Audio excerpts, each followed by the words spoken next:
primitives, elles rappellent les guêpes et sont moins sociales que les fourmis légionnaires.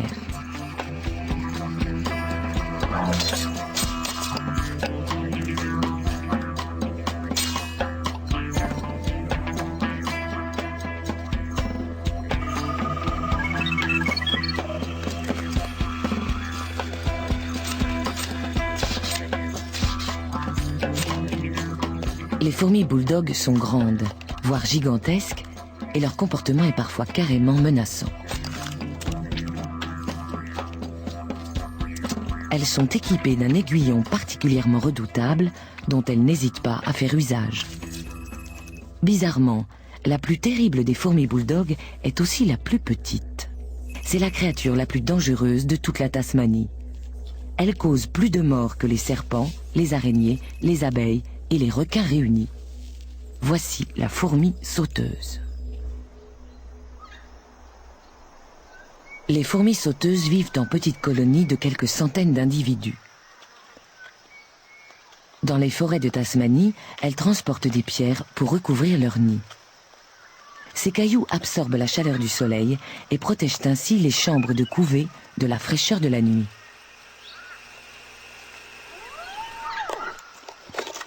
Avec une force équivalente, un homme pourrait soulever une voiture et la faire passer par-dessus la clôture de son jardin.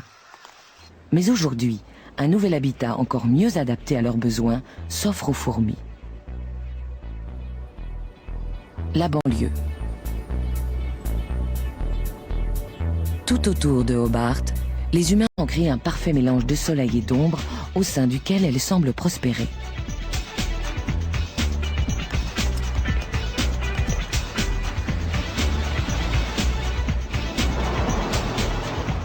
Désormais, ces fourmis sont ici chez elles.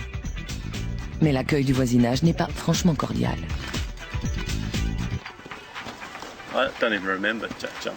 Je crois que mon premier souvenir des fourmis sauteuses remonte à mes 10 ans.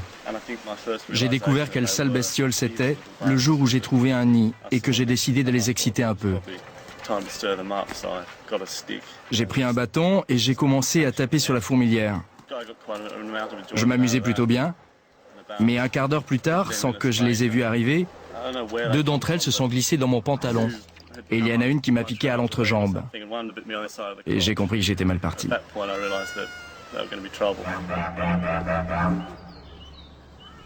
Pour beaucoup de Tasmaniens, la première piqûre marque le début d'une haine viscérale.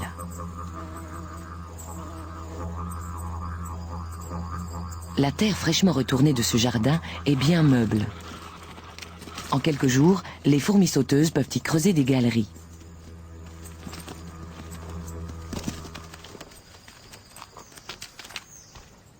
Le nouveau nid peut passer inaperçu pendant plusieurs semaines.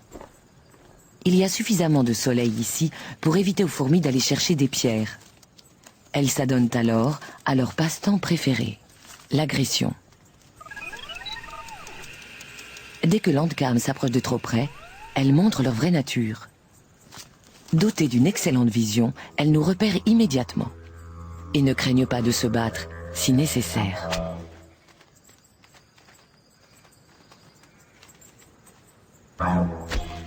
Les fourmis sauteuses sont nerveuses et pas vraiment partageuses.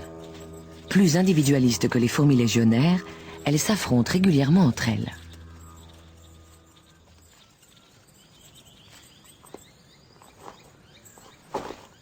Ces combats singuliers ont pour enjeu la domination du nid.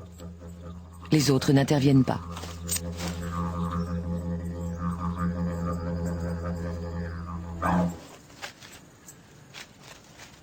Ce sont aussi des chasseuses solitaires, armées de ce qui pourrait bien être le venin le plus puissant de tout le monde des insectes. La mouche est immédiatement paralysée après injection d'un mélange redoutable d'enzymes et d'insecticides. Elle meurt quelques secondes plus tard. Les seules proies que la fourmi sauteuse ne peut pas rapporter sont celles qu'elle ne parvient pas à porter seule. Même les abeilles et les guêpes succombent devant ces prédateurs féroces.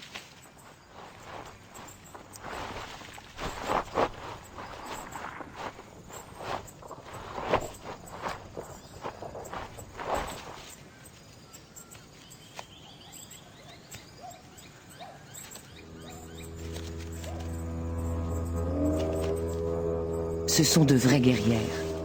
Les moindres mouvements ou vibrations les mettent en alerte. Et bien souvent, nous en faisons les frais.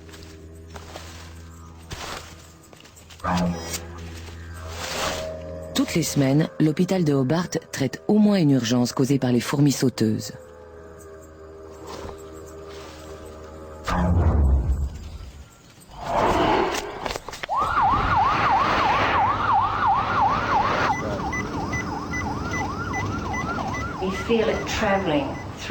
On sent le venin voyager dans le corps et ça devient chaud, comme si un liquide brûlant courait dans vos veines. Très vite, le corps tout entier cesse de fonctionner, en à peine quelques minutes. On sent la vie s'échapper, c'est vraiment terrifiant. Cette fois-ci, elle s'en sort bien. Une injection d'adrénaline la ramène à la vie. La dernière fois, il s'est passé 7 minutes entre le moment où on a appelé l'ambulance et le moment où elle est arrivée. On ne sentait déjà plus mon pouls, ni aucune des fonctions vitales. Le docteur Simon Brown est spécialisé dans le traitement des chocs anaphylactiques, les réactions allergiques graves.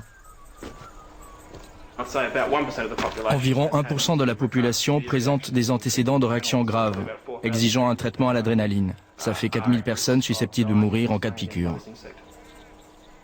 Le chercheur tente de mettre au point une solution ingénieuse à cette menace.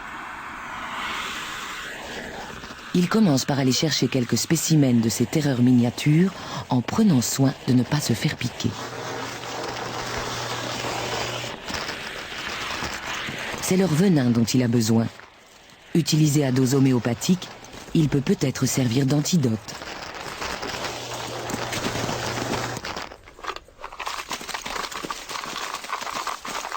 Il les enferme dans une boîte spécialement conçue pour exploiter les fameuses attaques des fourmis sauteuses en les soumettant à de brèves impulsions électriques.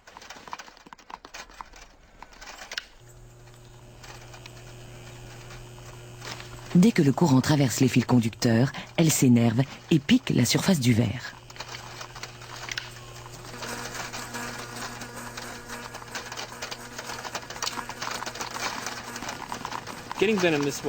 Avec cette méthode, on obtient à peu près 10 microgrammes de venin par fourmi. C'est beaucoup de travail, mais comme ça, on n'a pas à les tuer et on peut les ramener au nid. C'est écologique, d'autant plus qu'on s'est attaché à elles ces dernières années.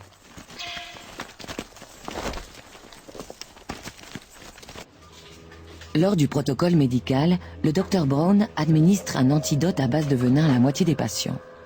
S'il est efficace, ils réagiront à peine à la prochaine piqûre. Les autres reçoivent un placebo, une injection neutre destinée à leur faire croire qu'ils ont été vaccinés. Pour les différencier, on utilise ensuite l'épreuve de l'aiguillon, un test en double aveugle standard. Le Dr Brown lui-même ne sait pas qui a reçu le vrai vaccin. Pour quelqu'un qui a grandi avec une peur mortelle de ces fourmis, c'est une véritable épreuve. C'est parti.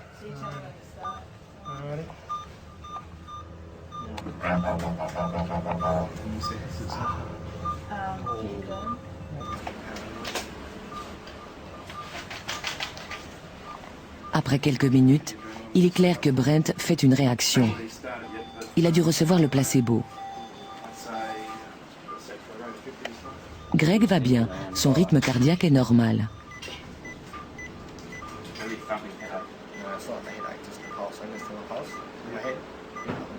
Le visage de Brent devient rouge. Son pouls s'emballe. Sa tension artérielle monte en flèche. Il présente tous les symptômes d'un choc anaphylactique.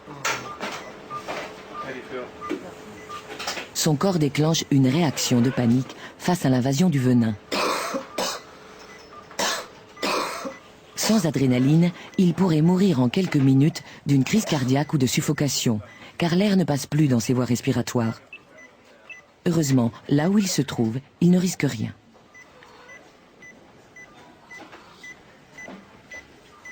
La bonne nouvelle, c'est que le traitement du Dr Brown est efficace.